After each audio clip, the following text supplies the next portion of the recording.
kanina, no? Para kanino ba ang Korte Suprema? Sa kaninong interes ba sila naglilingkod?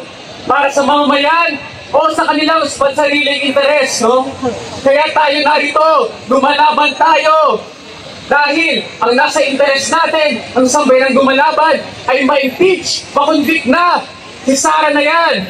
Kaya narito tayo tuloy-tuloy ang ating laban. Ngayon naman sa putong ito, tinatawagan natin si Mother Mary Gang Maranzan mula sa Movement Against Tyranny. Marcos singilin! Duterte panagutin! Duterte panagutin! Marcos singilin! Magandang hapon po o umaga pa pala sa inyong lahat. Alam niyo po, ako siguro ang pinakamatanda dito sa inyong lahat. Kahit na doble-doble pa yung inyong edad, mas matanda pa ako sa inyo. Eh bakit ako nandito? Alam niyo ba kung ilang taon ko? 87. Meron ba kayong 87 dyan? Wala. Walang aamin. Ako inaamin ko. Alam niyo kung kailan ako naging aktivista? Nung kay Marcos pa. When I was only 29 years old. Hanggang ngayon, aktivista pa ako. Kasi once an activist forever. Kasi po, ang paniniwala ko po, basta may nangyayaring laban sa ating bayan, kahit na nakaranay ako sa balik, tatayo po ako para ipaglaban natin ang ating bayan. Itong nangyayari sa ating bayan, nakakalungkot. Kasi yung mga Senate, yung Supreme Court, na dapat sila yung pinaka-matataas na ng gobyerno, na dapat magtatanggol sa karapatan ng mamamayan. Sila pa ang lumanabag sa kanilang tungkulin na ipagtanggol ang mga mamamayan. Tingnan niyo po, bakit tayo may magkaroon ng impeachment? Dahil po ang mga nasa gobyerno, kailangan mayroong tinatawag natin accountability. Dapat sasabihin nila kung anong ginagawa nila. At saka, dapat hindi sila ang mga institusyon kung ang mga proseso na nariyan daw para protektahan ang ustisya, ang pananagutan, ay kayang balik-balikatin para sa mga ikabubuti lang ng iilan. Andito tayong lahat para bantayan ang Korte Suprema. Andito tayong lahat dahil may nakita tayong developments na nasa kanila ngayon ang bola para i-prove nila ang sarili nila na muling kakampi nila ang taong bayan.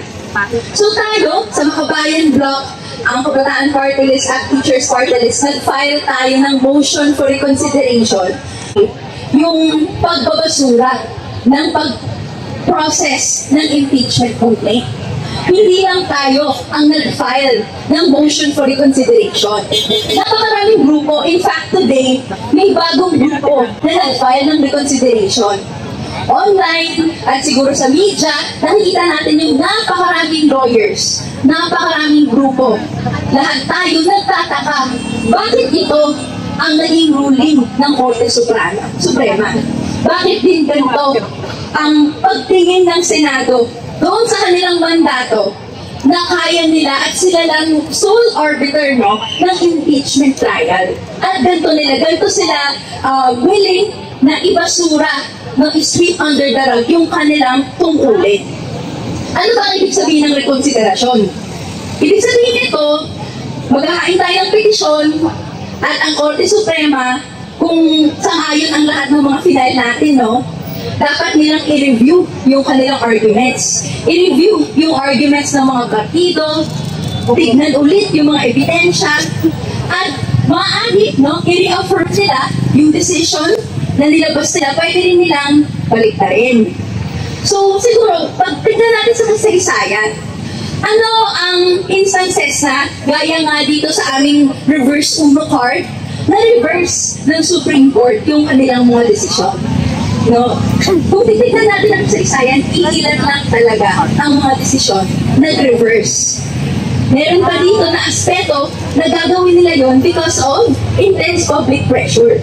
Pero more often than not, kung ano mang ang ganito din yung isa-file nila or ang susunod na magiging desisyon nila sa mga susunod na araw. Kaya dito, ano ngayon yung ginagawa natin? So kung may ganong kasaysayan pala ang Korte Suprema, anong ginagawa natin dito? Hinahamon natin ang Korte Suprema na tumindig sa taong bayan. Kasi ano ba ang kasaysayan ng mga iba't ibang mga kampanyang masa? Hindi sa Korte Suprema, hindi sa Senado, hindi sa mga iba't ibang institusyon. Napaulit-ulit binibigo tayo sa ating paghingi, sa pagklamor, sa pagdemanda ng hustisya at pananagutan. Instead, ang kapangyarihan ng nagkakaisa at nagsasama-samang taong bayan ang naging decisive sa kasaysayan. Muli, balik naman natin sa mga kabataan dito, nabasa na siguro sa mga textbook or online, o kaya sa mga young at heart dito, pero 2 dekada nang nasa lansangan, naalala natin yung impeachment trial ni Estrada, ni Arroyo. Ano ba ang decisive? Ang decisive, no, ay ang mas maraming napapakilos. Kung mas marami tayo sa hanay na ito, mararamdaman ng mga institusyon na kahit anong gawing pagtatago nila, kahit anong gawing pagbabaluktot ng batas, hindi sila makakatakas sa lansangan.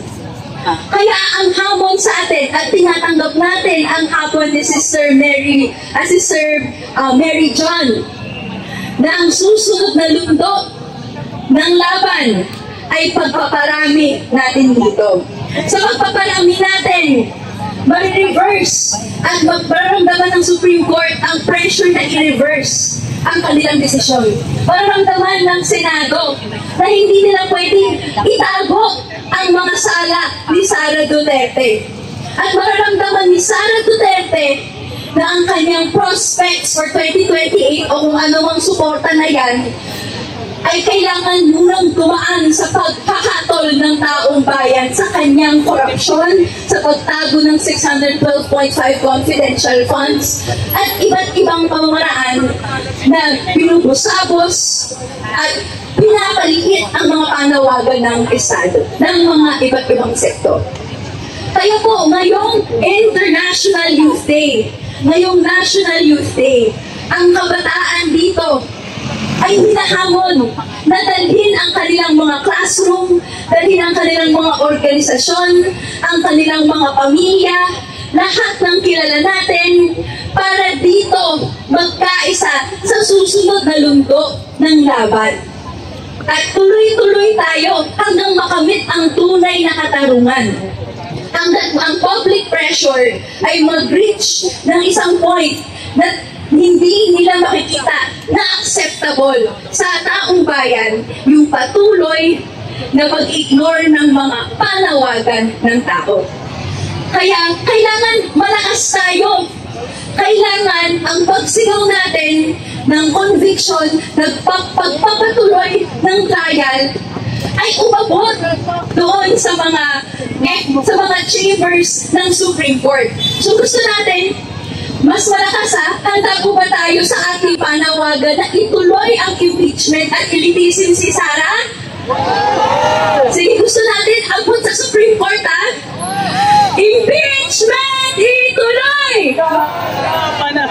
Isip pa, mas malakas. Impeachment ituloy! Sara panagutin! Sara panagutin! Impeachment ituloy! Impeachment ituloy! Sara panagutin! Sara panagutin! Impeachment ituloy! Impeachment ituloy! Sara panagutin! Sara panagutin! Impeachment ituloy! Maraming salamat po. Singilin! Duterte panagutin! Mapagpalayang araw sa ating lahat. Kitang-kita naman po natin na ang mga kasama natin sa araw na ito, pare-parehas ang ating panawagan na ang Supreme Court ay gawin ang trabaho nila para panagutin ang vice-presidente ng ating bansa.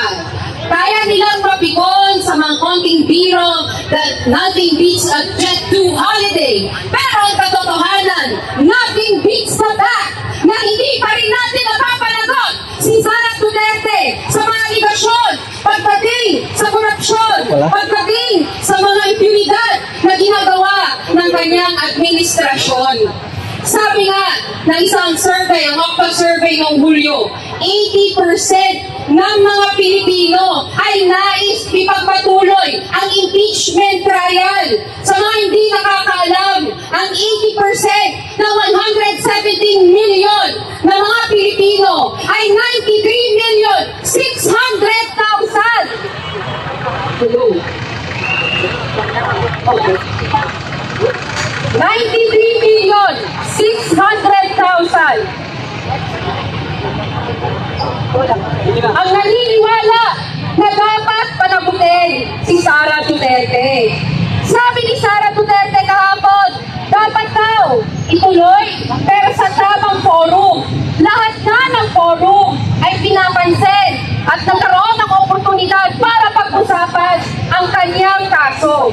Pero ano ang problema? Kanino ba dapat mag-adjust ang forum na to? Sa gusto ba ng mga Duterte, ni Sara Duterte, o sa gusto ng 93,600,000 na mga Pilipino?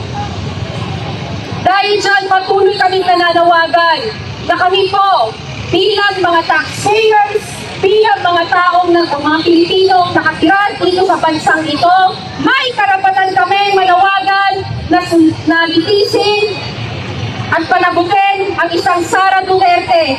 Imagine that, 53 or 56 times na siyang umaalis ng ating bansa, lumalampas sa designated na mga leave ng ating government offices na 15 days. Sabi niya, kailangan niya daw mag-travel para suporta ng tatay niya. Hindi ito para sa interes ng mga Pilipino, kundi para lang sa interes ng mga Duterte. Dahil dyan, naniniwala kami at nasabi na rin ng mga unang nagsalita na may kakayanan ang Supreme Court na mag-reverse ng kanilang mga desisyon. At konting paalala lang, noong panahon na nawagan tayo na magkaroon ng motion for reconsideration doon sa mga billions or millions of dollars ng ill-gotten wealth ng mga Marcoses noong 1997. Nagawan ng Supreme Court noong 2003, i-reverse ang decision na to para ibalik ng mga Marcos ang ill-gotten wealth nila. Sana ito ay magsilbing paalala sa ating lahat na kung may paraan at kung gusto, gagawin natin lahat at magsasama-sama tayo. Ngunit, isa ding paalala sa mga oligarkiya, sa mga nag-aari-uri, na pag napikon na ang taong bayan, history has already dictated na lahat tayo ay pumupunta sa kalsada at ang nananalo ay ang taong bayan. Maraming salamat po.